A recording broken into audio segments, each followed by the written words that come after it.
because we are streaming this and because we are recording this meeting, I am going to talk into a microphone simply for that purpose, even though you all could hear me. In case anybody out there is watching on YouTube, we have to speak into the mic. So, thank you for coming to our Parks Tax information meeting. So I appreciate you guys taking time to be here and learn more about what's going to be on your ballot. So we'll try to be informal in the sense that you guys are welcome to ask questions. I will repeat them into the mic just so other people can hear them if they are watching this later. But you're welcome to ask me questions throughout. So here's what we're going to talk about, and I hope to make this short and sweet. We're going to talk about exactly why is it on the ballot, what is this parks tax that we're talking about, what would be the impact for our for you as residents, what would be the impact to you, and what would be the impact to our city and our community. And then finally, we're going to give you guys, everyone, an opportunity to ask any questions, make any comments that you would like as a part of this meeting. So ballots might have come in the mail today or will be shortly, but this is exactly what it's going to read like on your ballot. Proposition number 11, Highland City Sales and Use Tax for Parks. Shall Highland City, Utah be authorized to impose a 0.1% sales and use tax to help fund recreation facilities for Highland? You vote for to approve the tax or against to reject the tax. So why is it on the ballot? One thing that our council and staff hear consistently is that residents love our parks and that residents would like our parks to be taken to a higher level.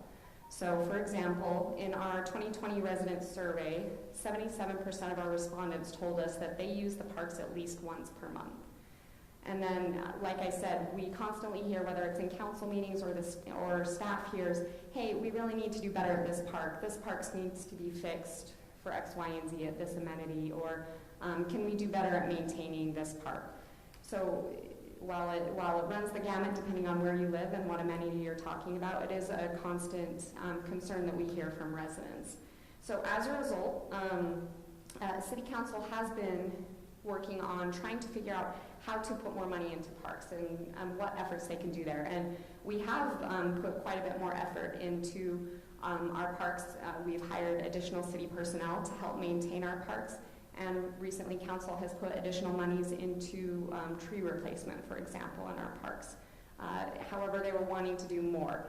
But a city budget is a city budget, and there are many demands on our city budget. And so when we talk about fire and police and snow plowing and frankly just day-to-day needs of parks,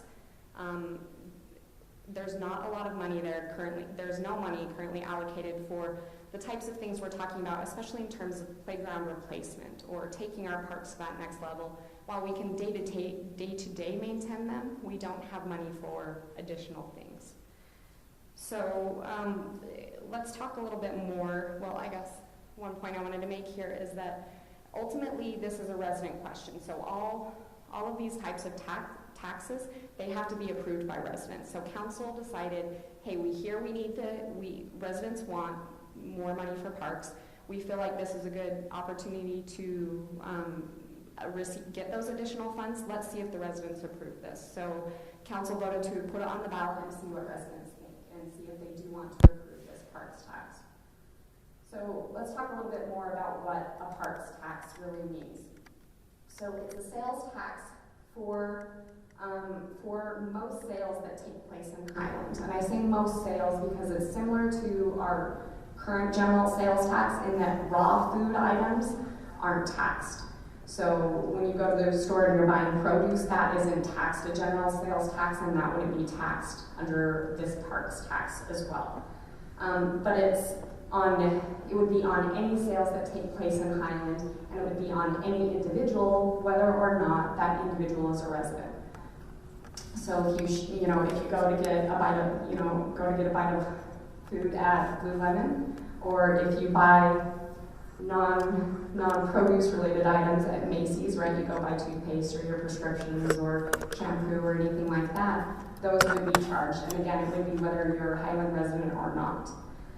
And all of those monies have to be, according to state law and according to how council voted for this, they are dedicated to what we call recreation facilities And that's just a state law term, but what that really means for Highland is our parks. We don't have a rec center, so what that money would go to is our parks. And it has to be dedicated to that, and it can't be used for any other use. State law also tells us that there's a 10-year sunset on this. So if approved by the residents, it would continue for 10 years. And then in 2031, if the current city council wanted to see if residents wanted to continue the tax, it again would be placed on the ballot at that time for the residents to decide. So it's a very common tax.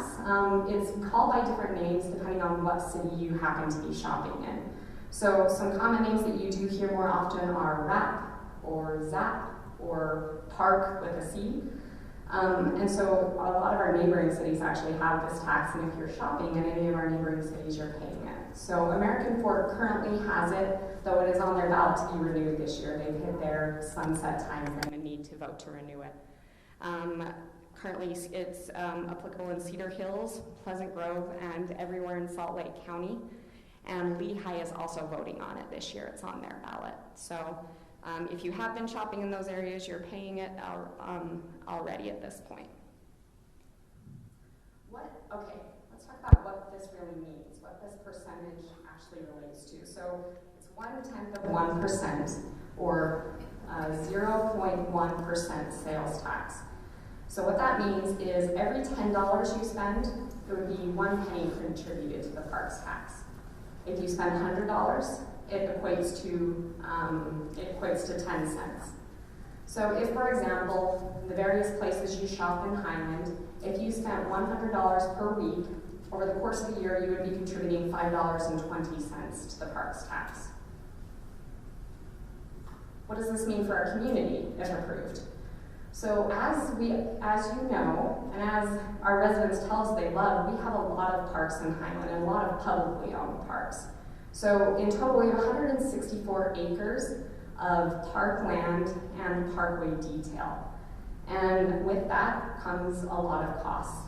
So what this could go towards is the replacement and upkeep of our playgrounds. Playgrounds specifically have become challenging because after about 10 years, playground manufacturers stopped making parts for the playgrounds that they manufactured. All of our a majority of our playgrounds were put in around 2007, 2008, which means we're already out of that 10-year window. So for example, we have a slide at Highland Glen Park that's broken that we cannot get a replacement part for it. So right now there's just a piece of plywood until we can find the funds to do that. And City Council has approved funds to get that replaced. But a new playground costs $150,000 for certain styles. It depends on what you get, but the playgrounds we're looking at there range in about that. So they're not cheap by any means, and most of our park amenities aren't cheap to replace. So in addition to playgrounds, it could be anything within parks, whether we're talking benches, tables, pavilions, bike racks, sports courts, parking lots, or kind of the upkeep of those, whether we need new striping or redo some concrete, things like that. In addition, we have unfinished parks. So Beacon Hills Park has some amenities that were planned that have never been put in, and we have Mountain Ridge Park that the council is working towards finishing as well. So those funds could go to things such as that. Overall, so the city recently did a parks inventory to see, okay, what needs to be done in all of our parks. In total, they came back, it was a heavy price tag of $6 million in terms of, and that includes all of the upgrades to the playgrounds that need to happen, everything like that. So fixing any benches that were broken, things like that. So the rough guesstimate there was $6 million. And of that, $1.5 million was for, quote unquote, so items like ADA accessibility, and safety issues. So things like the broken slide that really need to be addressed because of safety concerns. What we anticipate the parks tax producing is $150,000. So it's not even going to touch, what we are being strongly recommended to do at this point. But council and staff feel that it would help us get there, right? It would be one more funding mechanism in order for us to become, more fiscally sustainable as well, right? To have one more source of revenue in order to help fund our parks. So, and then how would this happen? How would council actually decide? So, while we haven't formalized a process yet in the discussions that we've had with council, overall it would be a council decision. So every year as a part of the budget process, we would have a conversation. Okay, council, so we anticipate $150,000. How would you like us to allocate those funds? So things that the council of course, will consider as resident input. We have a parks committee who would be able to provide us some good feedback, as well as this that I talked about, the parks inventory that's already been addressed. And overall, actually, and so that's how council would decide how to use those funds. Really, that is all of the information I had for you. So at this point, I wanted to open it up to questions and comments from you guys.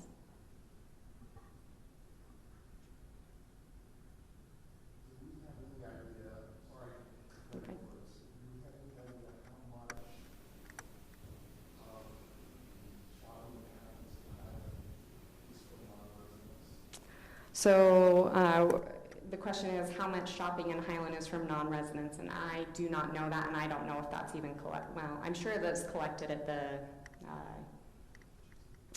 by the store themselves, right, through credit card receipts or things, but the city does not have that information. So I don't know what residents would be paying versus non-residents. So well, off that question, what you're saying is all the sales, if anyone from outside of Highland shops here, the benefit is others are helping pay for the parks in the area. Absolutely. So if anyone, on their way up to the canyon, if they're stopping to get, a treat at the gas station, or anyone who shops in Highland, whether you're a resident or not, would be paying the parks tax and would support our parks, similar to what Highland residents are doing when they go, to Walmart in Cedar Hills or to Meters in Lehigh. They're paying the parks tax, and they might be called something different, but they're paying that tax for those other cities.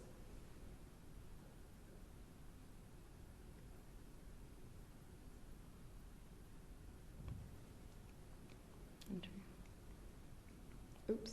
Can I ask a question? Will this be kept in a separate fund when it comes in, or will it go part of the general fund? So our intention is to keep it as a separate fund, just like our road fee money. So the money that would be collected for the parks tax, because of state law, it says it has to be dedicated to the funds to the things that council said, which was recreation facilities, meaning parks. It will be in a separate fund so that we can account for that. So, Mayor, to follow up on your question, of our sales tax, about 25% of it is local. If that helps at all from local sales. So we get. So yes, so sales tax is, there's a state formula, so where 50% of the sales tax collected comes from point of sale, meaning what city is that store located in. But the other 50% is put into a statewide pool and then divided out by population. And so of the sales tax that Highland City gets, 25% comes from sales that take place within Highland City and the other 75% actually comes from that state pool that we get based on population. So, for example, while American Fork,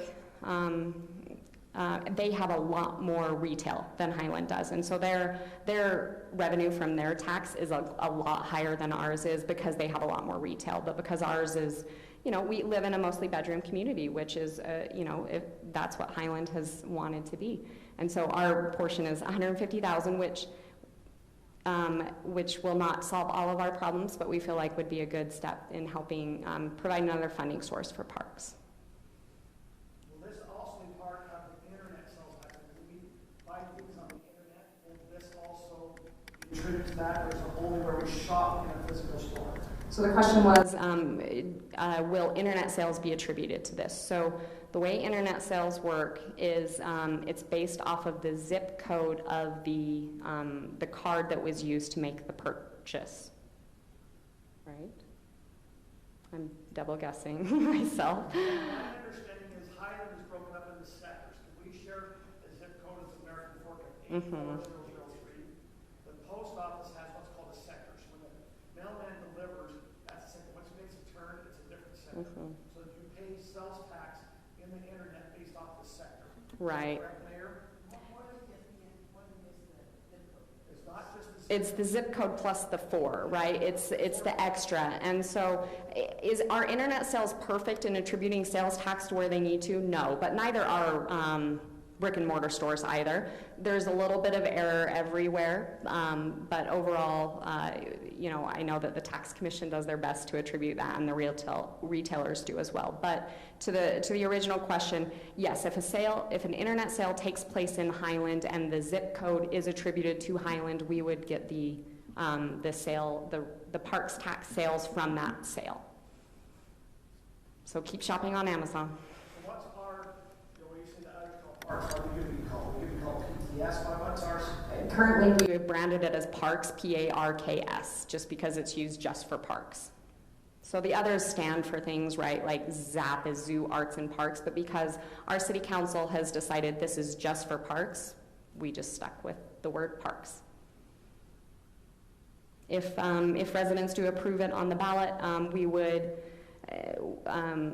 you know, we would at that point, you know, continue forward and probably create, like you'll see logos around and things like that when things are funded by the park, so we would continue at that point. But right now the plan is the parks tax.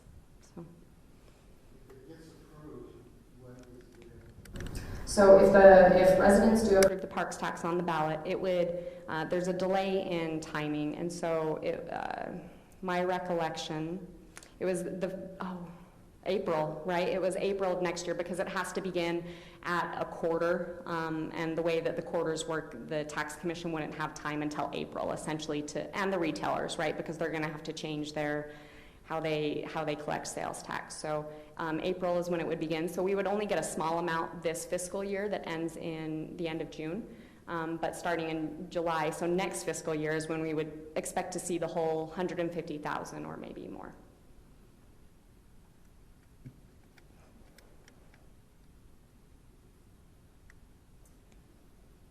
Well, thank you all for coming. Like I said, this is being broadcast on our city's YouTube channel. We'll make a recording available on our website as well and send the information out. So if you had friends or neighbors who could not be here, you're welcome to share that with them, as well as we have voter information pamphlets that I see some of you with. So that also has information on it. And thank you for coming to learn about our parks tax.